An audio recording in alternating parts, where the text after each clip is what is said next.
Hello and welcome back to my channel. Hope you're all well. This is a very quick update. I should have posted yesterday, but I had no voice. It's just coming back. My body does this thing where it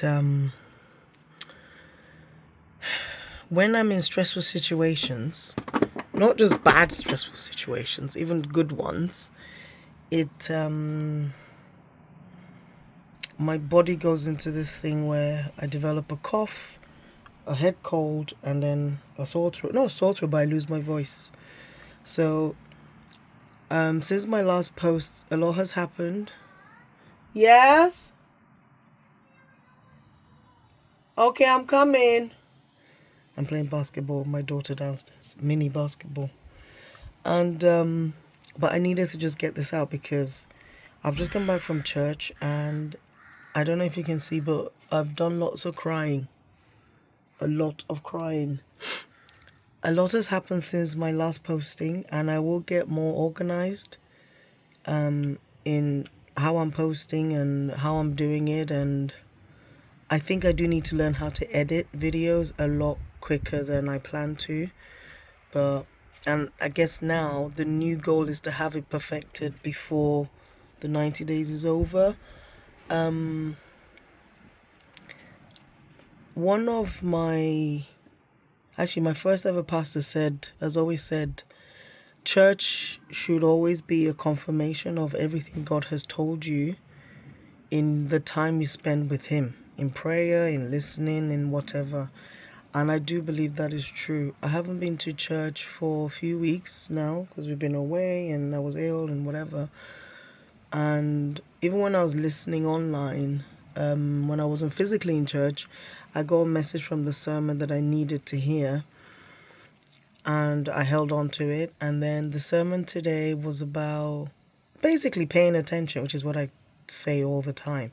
It's about paying attention and listening. And there was a story about, there's several stories, but it's about pausing to reflect and pausing to just listen. And the story about Mary and Martha, when Martha was busy doing stuff and Mary was at the feet of Jesus and just listening because she was doing what she was supposed to do at that time. And again, I've always said, like, we need to be more of human beings and not humans doing.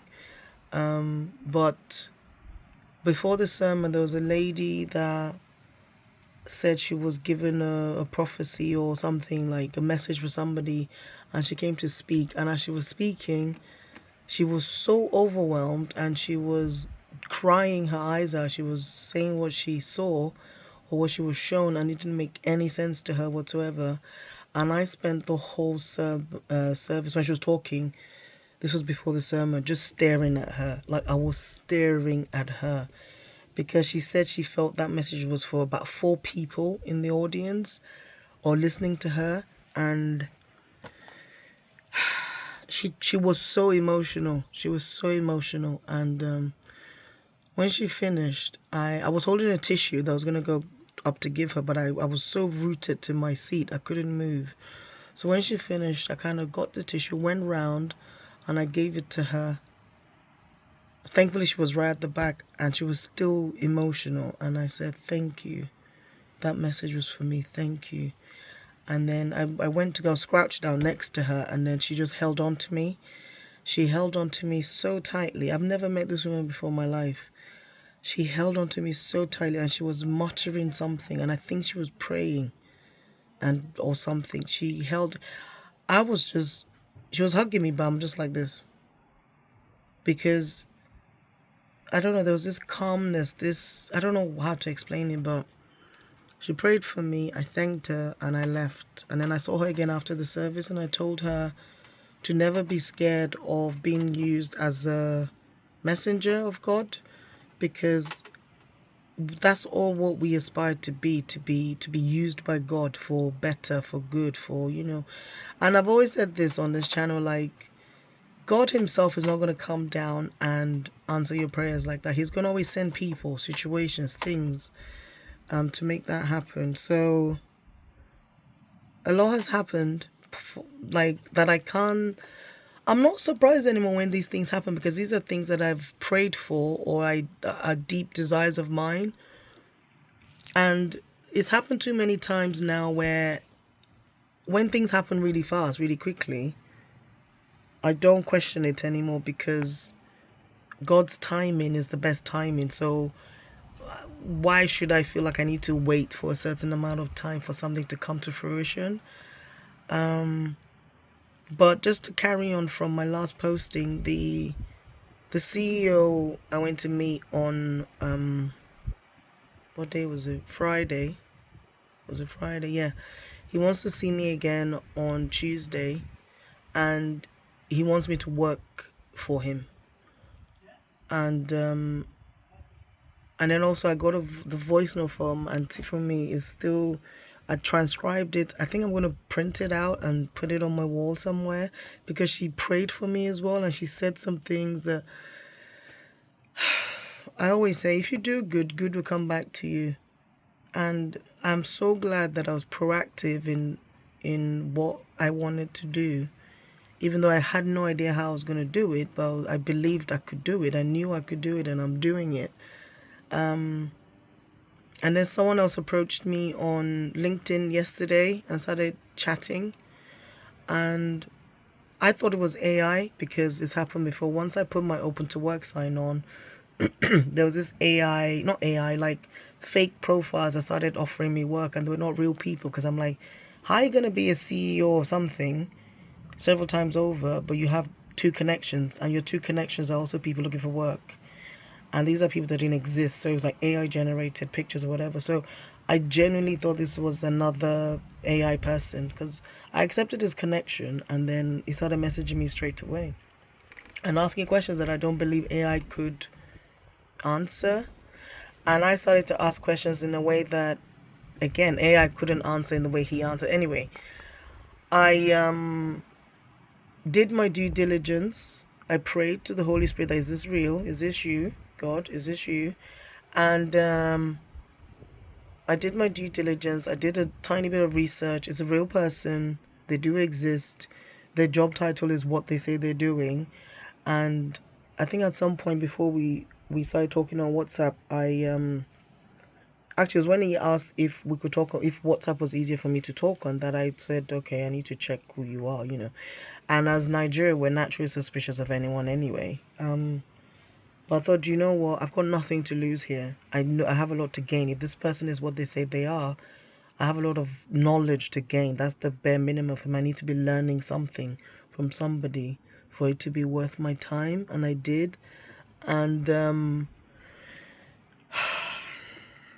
it was a real person. And then I did ask, like, how did you come across my profile? Because again, that's an answer that AI, I don't know how big AI is. Listen, I'm going to learn, but I don't know yet. And I've finally stopped being scared of AI, and I just need to learn how to harness it for the good of everyone, which a lot of people are doing. The MD guy I met on Friday that introduced me to the CEO, he's doing something amazing with AI. And the other person I met on Thursday was doing amazing things with AI. So we just have to use it for good and not fear it. Again, fear is banished from my life. So I said to him, how did you meet me? How did you find my profile? And he said for 3 days in a row, his algorithm on LinkedIn I kept coming up in the people you may know section for 3 days in a row. So he just connected. So that was it.